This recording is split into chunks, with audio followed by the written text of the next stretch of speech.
Hi everyone, welcome back to a brand new YouTube video where today we're going to be talking about equipment and why for the large part it doesn't actually matter. I know that's a bit of a controversial thing to say, but if you let me explain what I think it might be something worth listening to. I think a lot of the time creatives in sort of the film production and photography sort of area, it's really easy to look at other people and think, oh wow, they've got so much good equipment, no wonder they're making such good stuff. But you've got to remember that the highest end professionals in the industry they only got there through working with what they had, and I think a large part of film production is literally just working with what you've got. It's sort of more applicable to film production and photography, but you can still apply this sort of ideology in photography as well. It's really easy just to get into this sort of black hole of not being confident or willing to try and make some really cool stuff because you don't have what everyone else has got. You don't have like the newest lens or the newest body or anything like that. I think you should go with this mindset of, it doesn't matter what I've got, I'm working with what I've got, and whatever I create as a result of that is going to be so much better than if I just sat there and thought, you know what, I can't do that because I don't have the right equipment. You really have to work just with what you have. Obviously there are pieces of equipment that you do just need to have. There is a fine line, like a cut-off point. You can only get away with for so long before you actually have to buy some equipment. So for example, if I want good sound in my videos, I can't just sit here and use the inbuilt microphones on my camera. I do have to have a Rode microphone sitting on the side.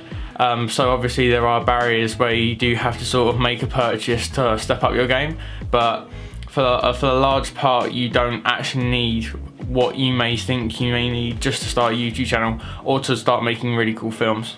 What I found is that some of the best films usually tell the best story, and everything else around it, like the gear and the cinematography, set design and costumes, they all serve the story. So you mustn't forget that when you're trying to tell a story, all of the equipment that you've got simply exists to aid that story. So for example, you should never try and make a film because you want to have some really cool cinematography, or the sole purpose of this film is to have really cool sound design. The story is the most important part of the film, and all of the technical aspects that surround it, they literally just exist to serve the story, if that makes sense. A key piece of advice that I give myself is to focus on the story that you're trying to tell and use everything else that you have available to you to try and aid that story and aid how you deliver it. And I think that's a good sort of mindset to go about film production, where you use what you have available to you and you don't complain, you don't sort of skimp on things or don't do things because you don't have the gear you want. You use what you have and you make it work. I think that's also part of the fun. I mean, trying to make something work when you don't really have the right equipment for it, and how you get around that, is half the fun of film production in itself.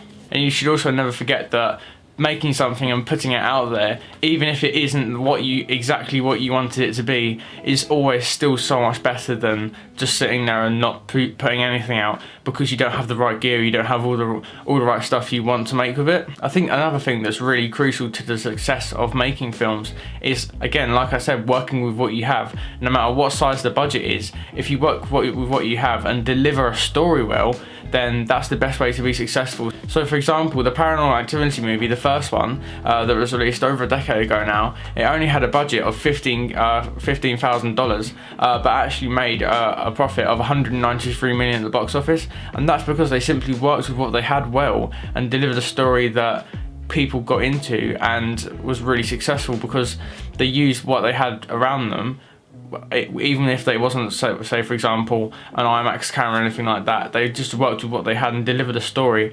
I think if you can do that well, then you can be successful. I know I've said it like 8 times now, but I'm really trying to drum in this idea of just working with what you have. Another good example of this is the 1999 Blair Witch Project. It only had a budget of $60,000, but made $248 million at the box office, and that's because they used this sort of handheld camera technique, which really it wasn't that expensive to set up. But because they delivered the story well, that's why it was so successful. So at the end of the day, equipment doesn't really matter. It's how you tell the story and all the equipment that you use in order to tell that story. Obviously, like I said, there are barriers where you do have to use a specific type of equipment to get some sort of specific look. So if you're going for an anamorphic look, obviously you're going to have to use anamorphic lenses or do something in the realm of that widescreen look. And if you want super shallow depth of field and low light performance, you will have to use a bigger sensor and a lens with a wider aperture.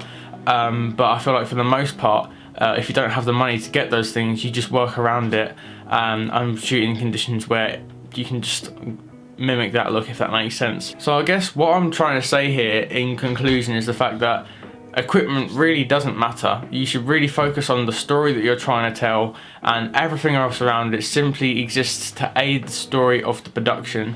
Obviously this is more applicable to film production, but also to photography as well.